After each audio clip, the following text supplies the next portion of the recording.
Assalamu alaikum, my brothers in Islam. And those of you who are not Muslims, today's lesson is going to be an advice, our social life, the way we interact with each other. And so I'm going to use the simile of a glass. Now, if you have a glass in your hand and it falls down and shatter, it breaks, right? Okay, the noise of the breakage disseminates. You don't hear it no more. But the pieces of glasses that have spread the ground is there to hurt a lot of people. Similarly, if you use the word of negativity to slander your brother, you hurt his emotions and feelings. The word have gone. But the impression it made in the heart of that person stayed for quite a long time. So we have to be very careful the word that we use. Therefore, before we say anything, we have to understand the implication and the impact of what that word is going to do to the person. So the Messenger ﷺ said, anytime you want to make a statement, make sure that the statement is good. Make sure that whatever you say, is it going to make him feel happy or he's going to be sad? Is it going to make him, laugh or he's going to cry? Is it going to make him proud or feel bad about himself? If those words are used on you, would you be happy or would you not be happy? So you have to process the word before it comes out of your mouth.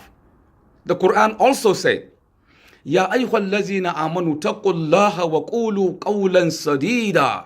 O you who believe, fear Allah as much as you can and say the word that is so straight, so beautiful. Now, on this line, I'm going to use the 9 advice or lesson that the Quran, Suratul Hujurat, have given mankind. Number 1, that Surah Al-Hujurat contains 9 beautiful do's and don'ts. It begins by saying, فَتَبَيَّنُوا.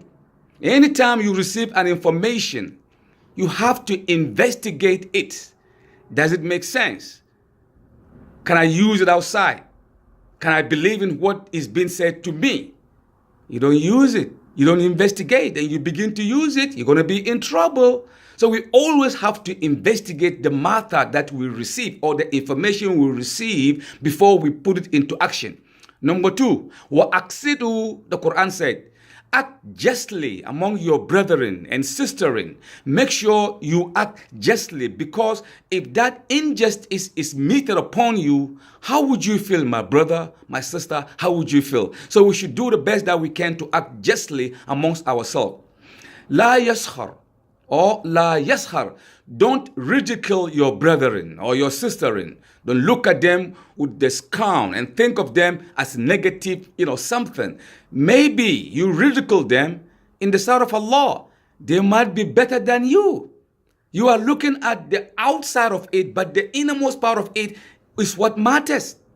The messenger said, Allah does not look at your pedigree, your beauty, your race, and your organization that you're from or house that you're from. No, he look at the inside of you, which is the heart.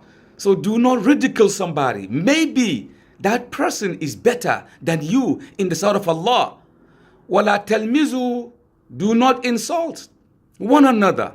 Insult is very painful. They insult you with the passion. How would you feel if somebody insults you with the passion? Why are you doing the same thing with your brethren? It is not good. So the Quran said, do not insult people. Make sure you know the right word that you're going to use. Wala tanabazu, offensive name that we use. Don't use offensive names. Sometimes we use negative name. Some nicknames that is not good. We use it to our brethren and it hurts them.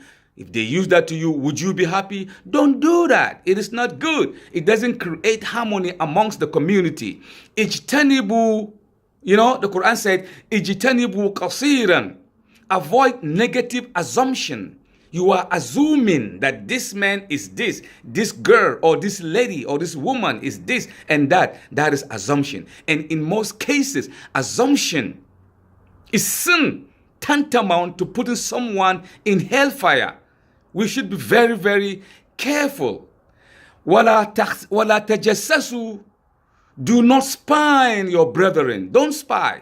Wallahi, a lot of family today, marriage have broken down into pieces and can never be repaired based upon spying. Once your wife is in the bathroom, you take her phone and you begin to browse through and see who is she dealing with. If your husband is taking a shower or he's went outside a little bit, he step outside, you take his phone and you dig inside. Wallahi, it has caused so many divorce. I have sat upon more than a dozen issues on telephone, on our cell phone. Do not spy on somebody, because sometimes you will end up seeing something that you don't want to see. Who causes that? You. Do not spy. وَلَا يَكْتَبْ بَعْضُكُمْ بَعْضًا.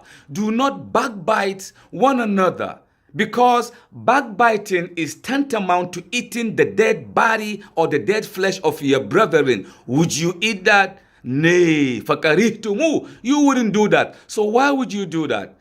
This is beautiful pattern of example that Suratul Hujurat, the chapter of the chambers in the Quran, that if we use amongst ourselves, really, we would be walking on earth angelized. There would be peace and harmony amongst ourselves. So the Quran warned, وَذَكِّرْ فَإِنَّ الذِّكْرَ تَنْفَعُ الْمُؤْمِنُونَ.